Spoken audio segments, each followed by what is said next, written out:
Buenos días a todos y a todas. Bueno, con las dos charlas anteriores van a nutrir los conceptos que vamos a tratar de desplegar en esta gran oportunidad que tenemos como sector de contarles a toda la cadena lo que hemos hecho, porque de eso se trata. Va a ser una charla de qué hizo el proyecto en la quesería artesanal. Y bueno, quiero compartir esto, una mirada de la experiencia desde el IDQA. Me parece justo con ustedes que nos pongamos de acuerdo qué quiere decir eso. Una mirada va a ser una rápida lectura de lo que hicimos en 135 meses, en 30 minutos, o sea que me van a tener que ayudar. La experiencia es que les vamos a contar lo que pasó, y el IDQA es el Acuerdo Interinstitucional para el Desarrollo de la Quesería Artesanal, así de largo nomás. Y eso se hizo con la experiencia, la hicieron 200 familias queseras, tuvo el soporte de la institucionalidad que integra el acuerdo y tuvo la dirección del equipo técnico en cada uno en su área, y a mí, que soy Ernesto Triñanes, voy a ser solo la voz en off de la experiencia. Ese es lo que les ofrezco para llegar en 30 minutos a contar, es ubicar un poco la quesería en la cadena láctea, contarles qué es el acuerdo, después lo que hizo el proyecto y después, si nos permiten, una proyección de lo que podemos extrapolar de lo que hemos hecho.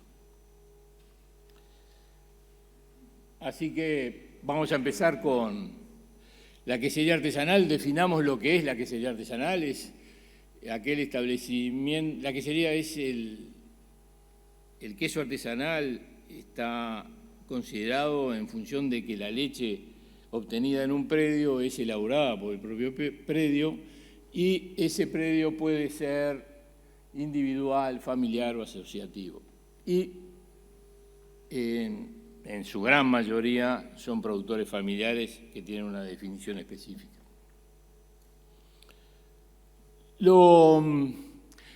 El acuerdo, y acá voy a deslizarme básicamente en cómo surge. El acuerdo no nace de un día para el otro. Esto tiene una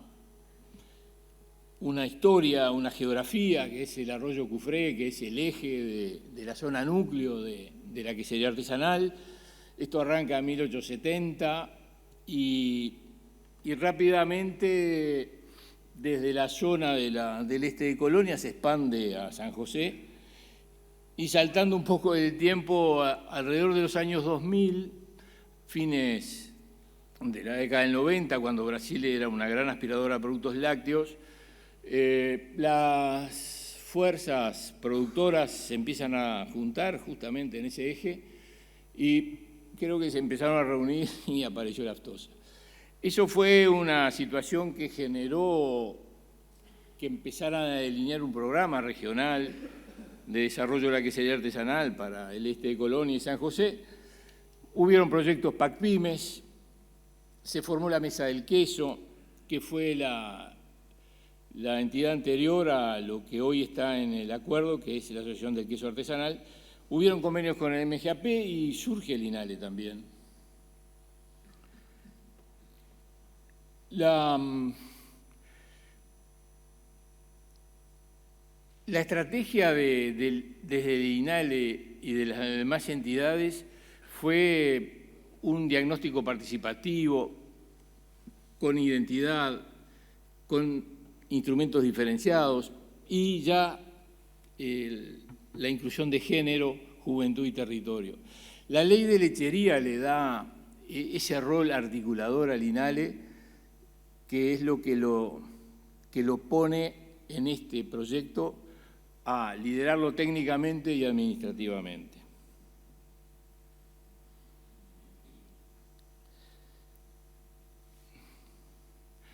Esto es una breve y muy simplificada cifras para que más o menos nos orientemos entre remitentes y queseros de qué estamos hablando. Los remitentes son un 80%, los queseros, las familias artesanales son un 20%, ambos sufren un proceso de caída de productores de magnitudes similares. Los litros remitidos no tienen nada que ver, uno es el 84%, el otro es el 4%. Las vacas son el 92% de remitentes y el 8% de la lechería. Y las hectáreas siguen el mismo patrón. O sea que la quesería es de un tamaño mínimo, pero tiene, y ahora lo vamos a ver, su componente social y territorial es muy importante. Ahora sí nos vamos a meter en lo que es el acuerdo en sí. El acuerdo ahí tiene una imagen de lo que es su brazo político, es el comité ejecutivo que reúne a los integrantes del acuerdo, que su última conformación en el año 20 son 7 intendencias, San José, Colonia, Soriano, Flores, Canelones, Florida y Río Negro. Prácticamente están relatadas en la cantidad de queseros que tiene cada una. 3 ministerios, el Ministerio de Ganadería, el de Industria y el MIDES, la Asociación del Queso Artesanal y el INALE. Toda esa masa institucional es coordinada y administrada de los fondos por INALE.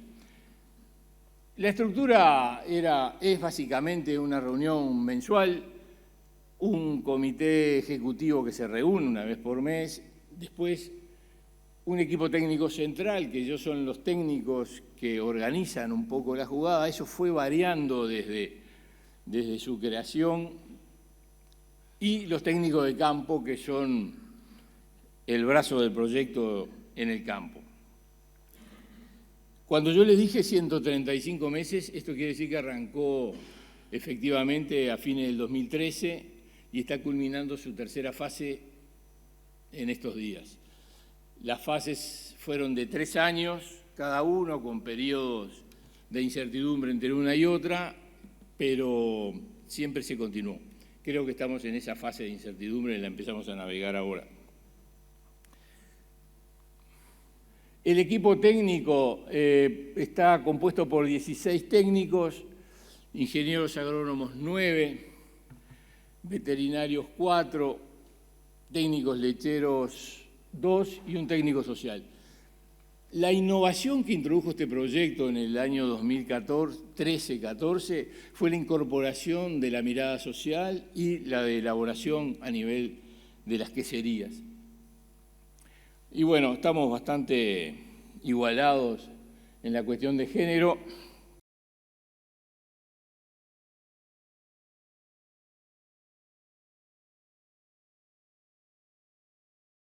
Al principio es lo que tratamos de hacer al comienzo de la fase 3, y acá discrepamos con Ricardo si esta era una buena lámina. Por lo menos dígame que tiene el mérito de que tiene 3 años, fue lo que planteamos y que tiene un grado de cumplimiento interesante. La estructura de esa lámina es la base institucional, eso es el acuerdo. Se planteaba, entre otras cosas, al comienzo la cuestión de la certificación, tanto en buenas prácticas como en la cuestión digital, y seguir haciendo lo que estaba haciendo, los componentes básicos de asesoramiento agronómico y veterinario. Integrar las poblaciones quiere decir de que el acuerdo representaba una parte de un sector que es chico ya de por sí, y este enfocaba hacia beneficiarios muy mínimos. Y nos teníamos fe como para empezar a decir de que la fase 3 tenía foco en la comercialización. Eso era un tema que la verdad, metía mucho miedo. Y el eslogan, la idea, lo que poníamos arriba de la mesa, es que entre la portera de venta del queso a nivel de establecimiento a lo que podía ser la góndola de una gran superficie de alto precio, había un margen de $8,43 por kilo. Y ahí fue que, muy humildemente, dijimos que la idea era capturar parte de ese margen, que ese margen era muy fácil criticarlo desde una posición de productor, pero que tendría que tener sus costos, sus riesgos y su curva de aprendizaje.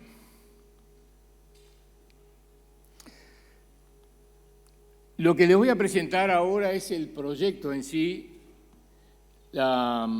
y disculpen que quizás no sea la mejor, pero las 4 dimensiones que consideramos que estamos transitando es la parte productiva, la de elaboración del propio queso, la cuestión social y la comercialización.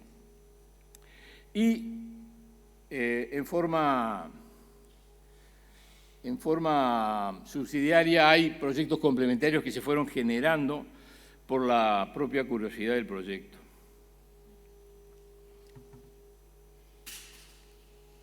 Vamos con la parte productiva, que es la generación propia de información que tiene el proyecto. No es una excusa, pero ahí tienen unos ejercicios que son los que entendemos que prolijamente podíamos presentar. No es fácil conseguir la información a nivel de este tipo de productores y después llegar a procesarla.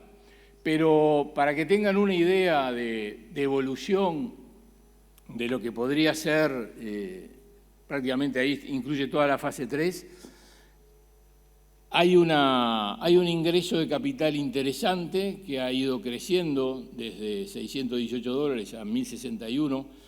Quiero aclarar que el ejercicio para nosotros es marzo-febrero de cada año.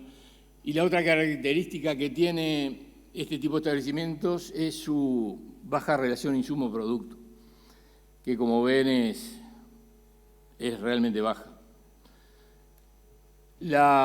Si tuviéramos que definirlo físicamente, son en el eje de 50 hectáreas, 36 vacas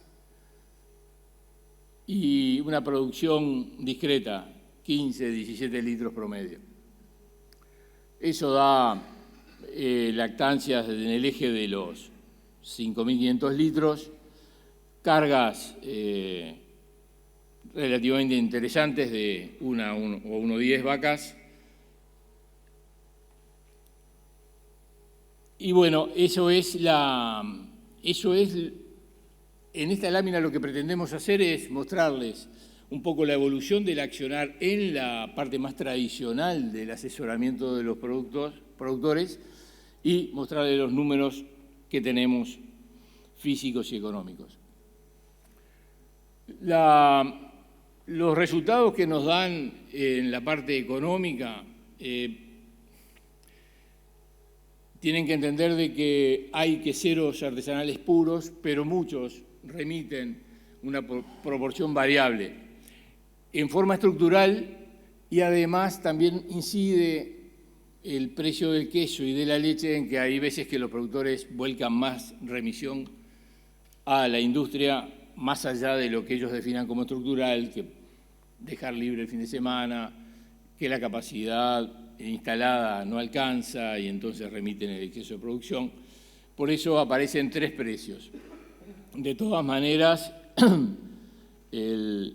el precio del último ejercicio es de los mejores, es el mejor, 21,7 pesos, en los cuales eso es el conjunto, el promedio ponderado por la producción elaborada como queso, que lo lleva a 24,4, o el remitido, que en general consiguen pymes lácteas que admiten el doble destino.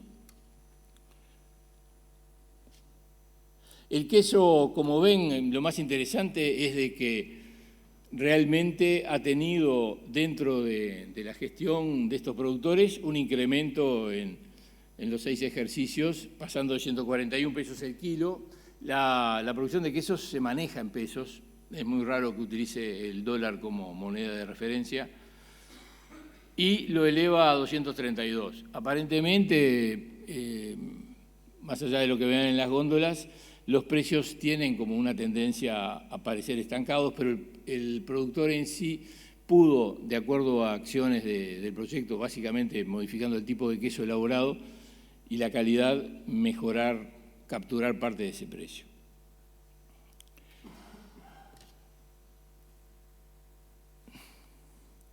Después, en la parte de alimentación, no voy a entrar en muchos detalles y nos falta el último ejercicio, no lo pudimos completar, está en proceso.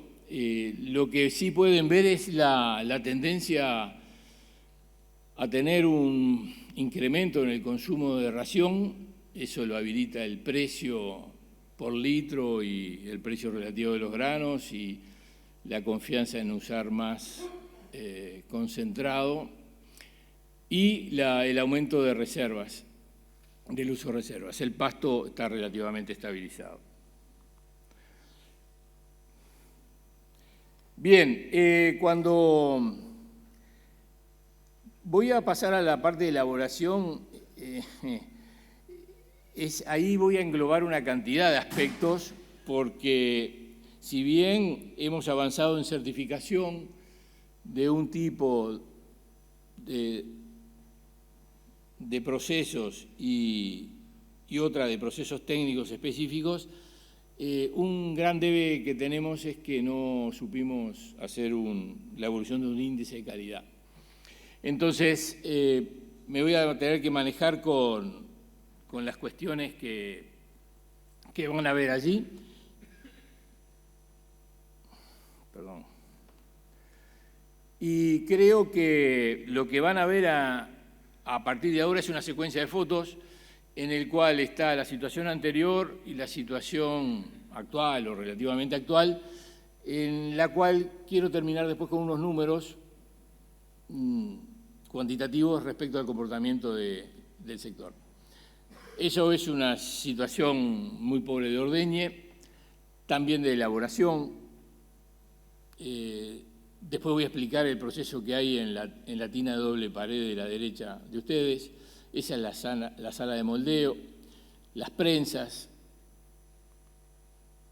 el salado y la sala de maduración. Y lo que tienen afuera es un sistema que vamos a comentar como proyecto complementario, que es el tema de sistema de agua caliente. Acá, estos son datos de ICOSE, no son del proyecto, pero me parece que el ejercicio que podemos hacer es por qué pasó la situación del 2015, podemos como asociarla un poco a las fotos de la izquierda, y la del 24 quizás pongámosle que es la foto de la derecha. En el caso es que por esas condiciones que son realmente duras, las del 2015, y entre otras, hemos tenido una pérdida de productores del eje de 320. Los litros producidos aumentaron un 9% y básicamente la proporción de producción elaborada es la misma. Y lo que sí cambia drásticamente es el porcentaje de remisión de esos tambos, que pasa del 9 al 20. Eso no, visto así, la gran foto es también lo que pasa a nivel individual. Bueno, esto es la suma de las partes, pero el productor en general, la inversión en estructura industrial tiende a postergarla y por distintos motivos, a pesar de la valorización que ustedes vieron, que hacen por litro de leche, los excesos de producción terminan en una remisión. Pero, y ahí vuelvo a las fotos, que es estos estratos que están definidos por producción anual, que vienen a recoger los quintiles de los productores remitentes, juntan en los muy pequeños la mayor cantidad de productores y que justamente son los que tienen dificultad de crecer en producción. Tienen una tasa negativa de 2,3. Después, en el medio, y quizás sean los que pudieron ponerse más del lado de la foto de la derecha, tenemos distintas escalas, pero tienen tasas acumulativas anuales en el periodo muy interesantes. Los tambos más grandes también se van de escala y tienen otro tipo de comportamiento. En definitiva, el sector tiene en el periodo 1,7 de tasa acumulativa anual. En lo que es elaboración,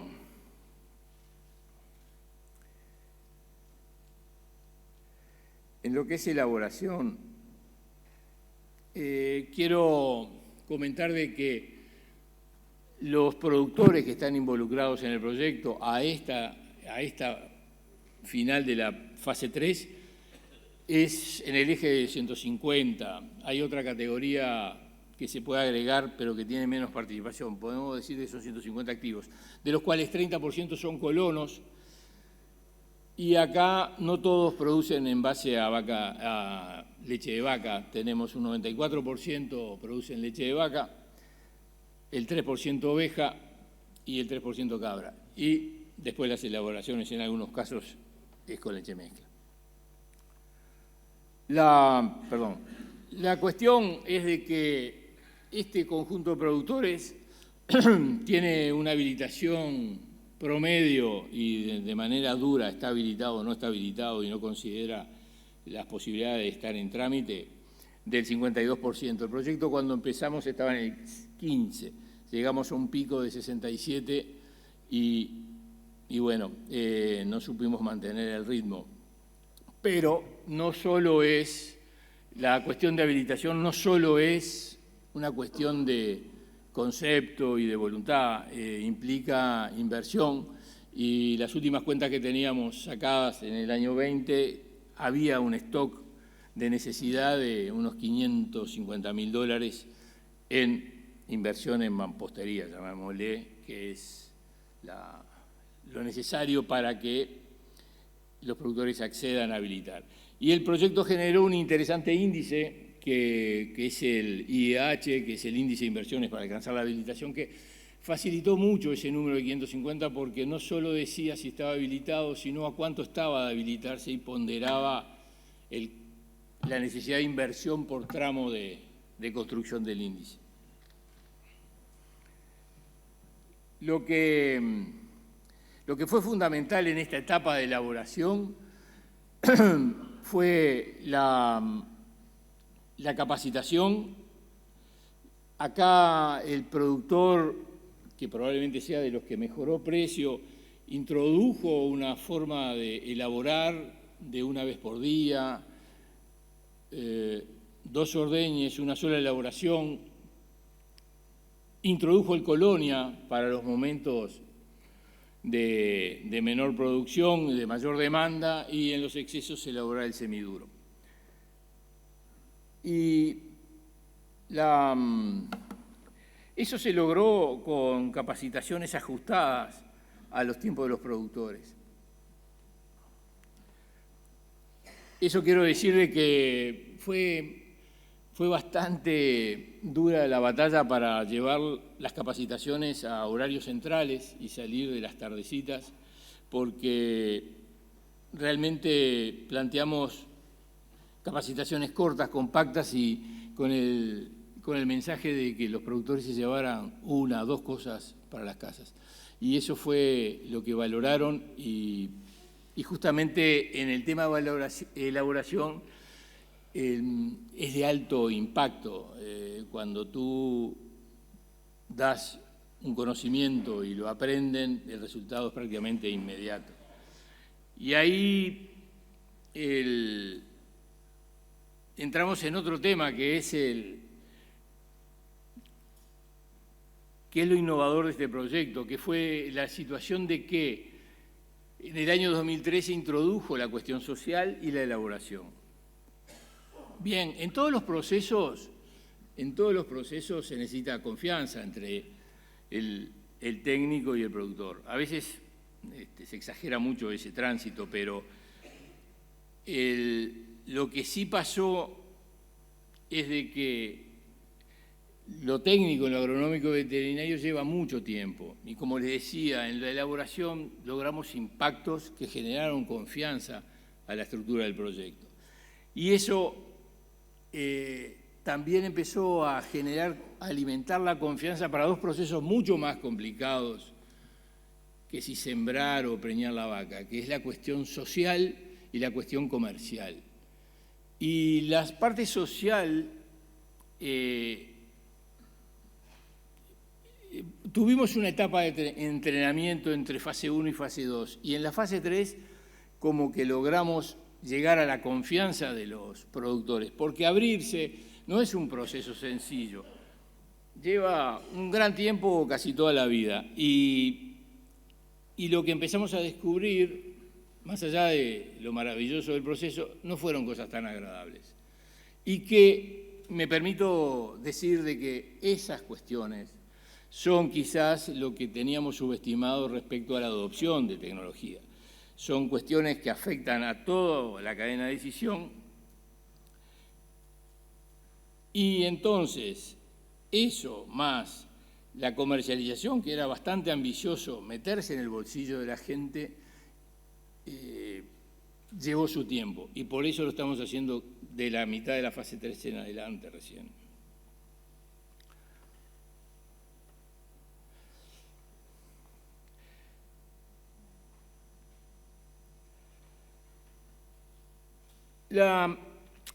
Lo que nos pasó en la parte social es que empezamos a encontrar cuestiones complicadas. El relevo generacional quizás sea una cosa bastante común. El tema salud mental, embarazo adolescente, violencia basada en género, eso ya eran cosas un poco más pesadas. Pero que el proyecto de la mano de los técnicos de campo habilitaba la participación del técnico social y eso después era derivado a las instituciones especializadas. Y recuerden que teníamos al MIDE dentro de la estructura. Las conclusiones son que el relevo generacional que siempre hablamos o la integración en el negocio, que puede ser otra versión del relevo, siempre está determinado por un suceso. Generalmente es una cuestión que no controlamos o no planificamos y que además, con la nueva visión que tienen las nuevas generaciones, las exigencias respecto a esa forma, que hoy Matías decía muy bien, cómo hacemos para encantar la permanencia, muchas veces vienen de la mano de inversiones que la generación anterior se acostumbraron a hacerlas o no podía, y eso complica notoriamente el tránsito hacia un relevo. Y lo que es un camino sin retorno, por lo menos para nosotros, es el trabajo conjunto del área social con los técnicos de campo. Uno son los ojos del social y el social es el que provee de insumos para la toma de decisiones. Y una cosa que es importante es que todo este proceso de elaboración, por eso está pegado de elaboración este tema, la participación de la mujer en la quesería es fundamental, más allá de que es una de las estructuras más familiares que pueda tener la lechería. La elaboración del queso en los inicios era una tarea secundaria, pero por los efectos en el precio, por los efectos en la comercialización, es el kit del negocio. Y eso lo empezó a hacer la mujer, y eso la empoderó a la mujer en cuestión de que su producto era la que realmente valoriza el producto, a la leche producida.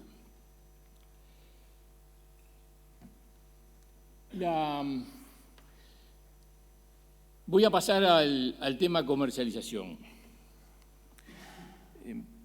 No crean que estamos haciendo propaganda, pero los esperamos con Senda Clara está presente en la mesa de quesos y para nosotros es un orgullo que siempre estuvimos en la mesa de quesos, pero hoy estamos bajo el paraguas de esa marca que bueno, es una de los hitos que el problema de la comercialización empezó a encarar.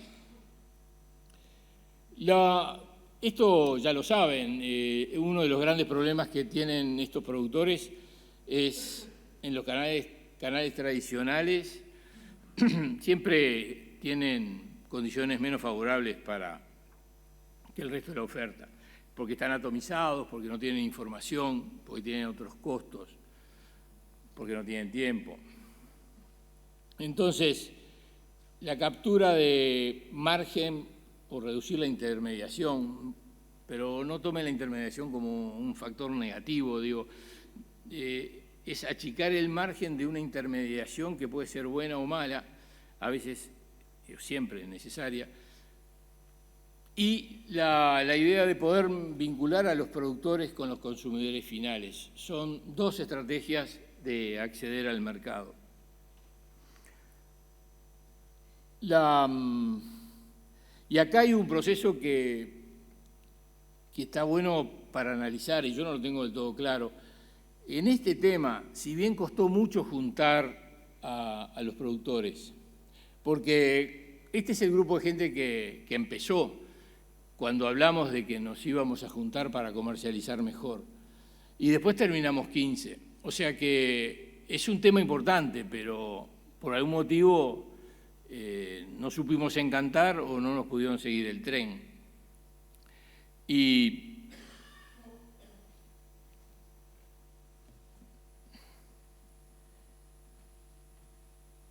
lo que necesitábamos era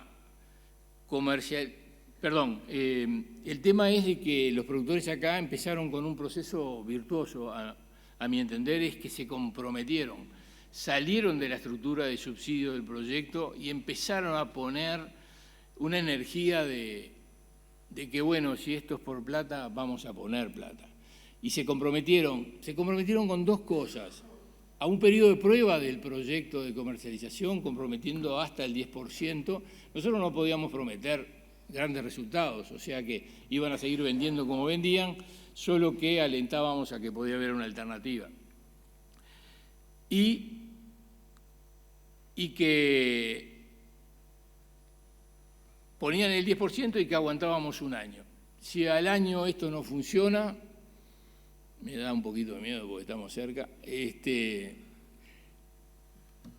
podían decidir qué hacer.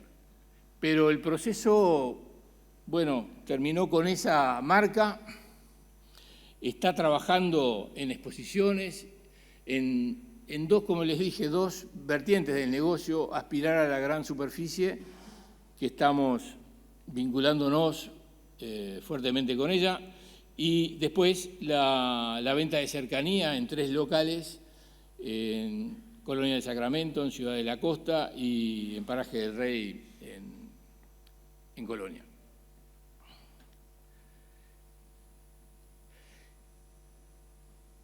Y otro efecto no previsto es de que la cuestión comercial también es un vehículo para reafirmar cuestiones de capacitación anterior.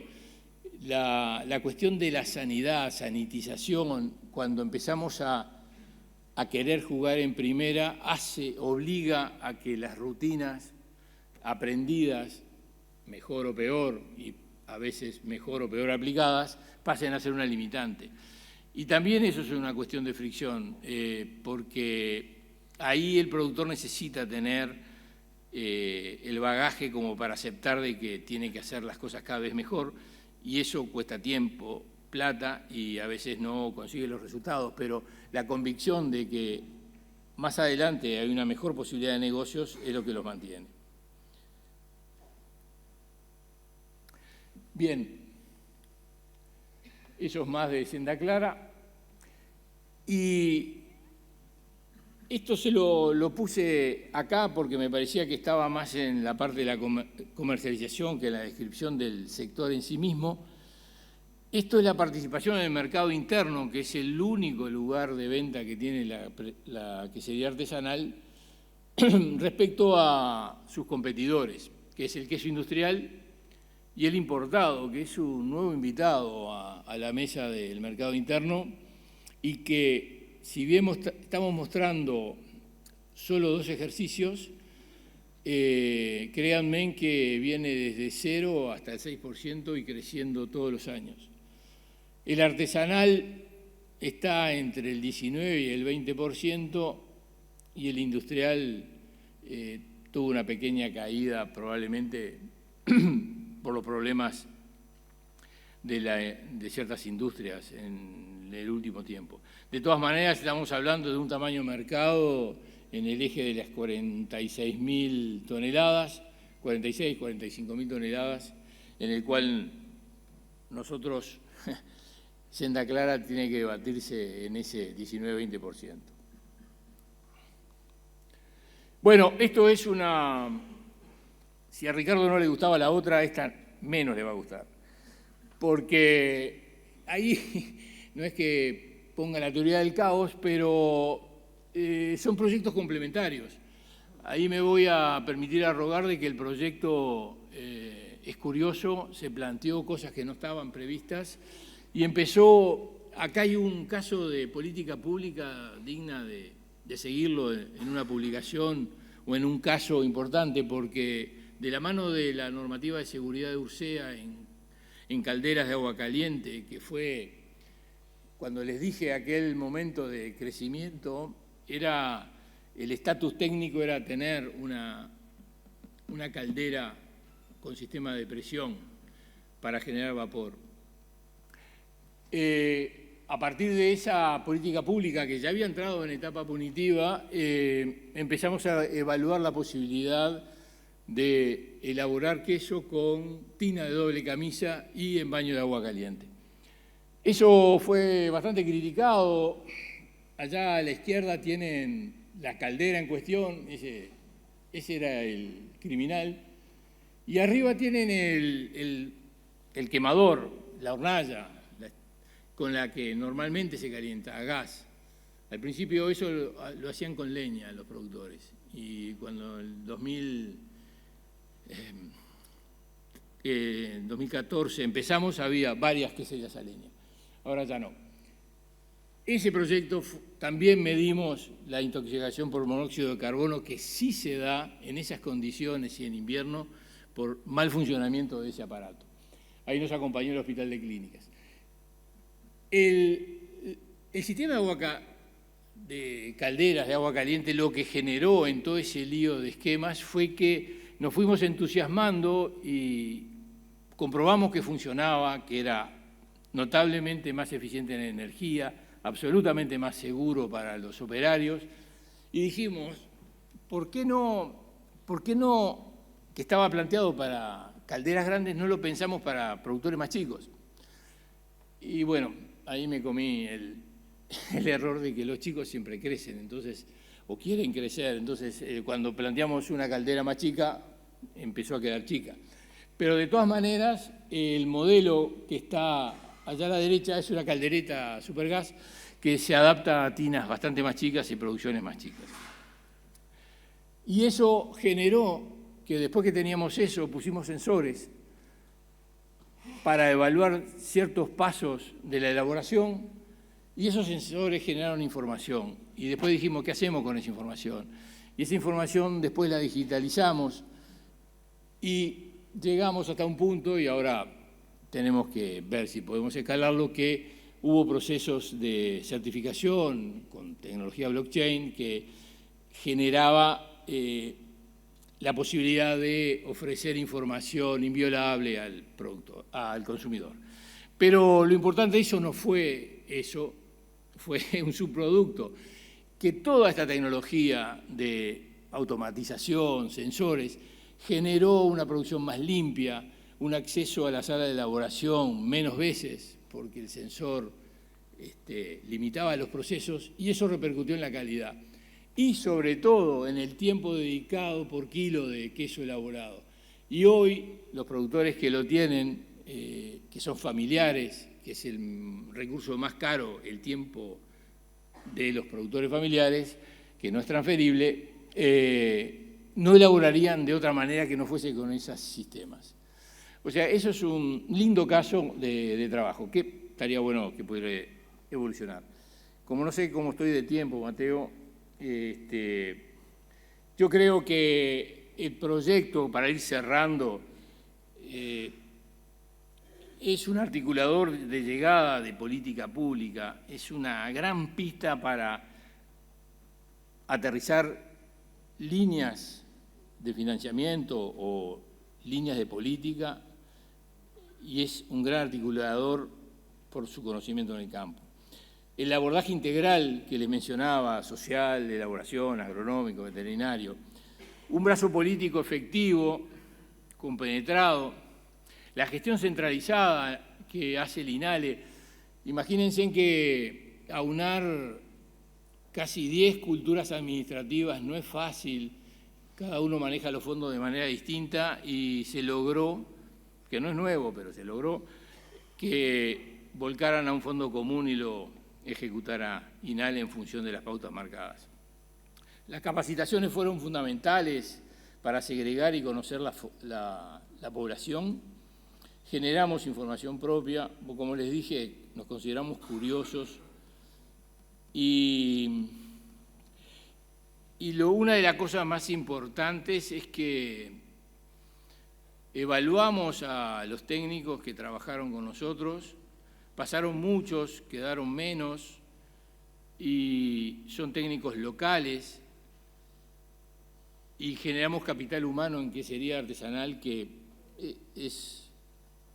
no es un sector importante en producción de leche, pero sí tiene especialidades muy particulares. Nos vinculamos con la academia en todos esos proyectos que les mencioné. Los productores recuperaron la autoestima. Les parecerá menor, pero es realmente relevante en un productor que se considera relativamente pequeño y marginado de la política pública. Pusimos la quesería artesanal en la agenda y bueno, creo que también que fue una gran discusión en el Ministerio que la habilitación por adquisición de conocimiento es más duradera que el método punitivo.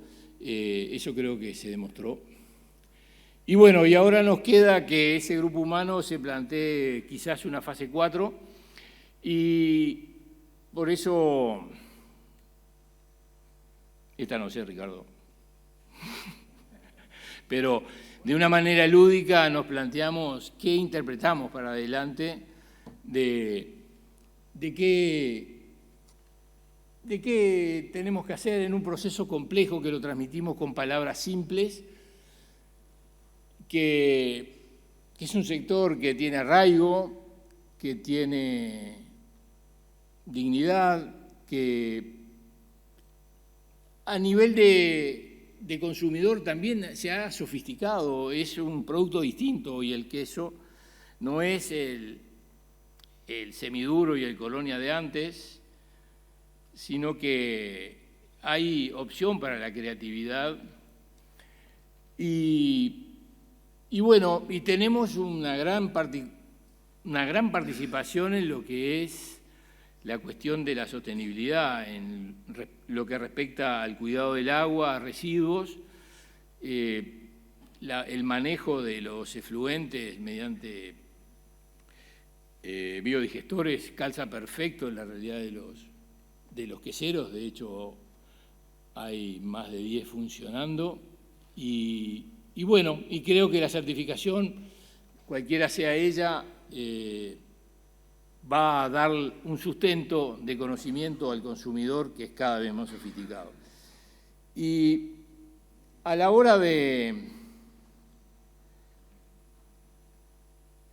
yo creo que, y quiero ir terminando por acá, la quesería es una forma de colonizar, habitar el territorio de una manera muy competitiva, con pequeños productores, en los cuales hay espacio para la innovación, para la familia con ocupaciones muy importantes para la mujer y que con esos tamaños, pero con esos precios, quizás no logren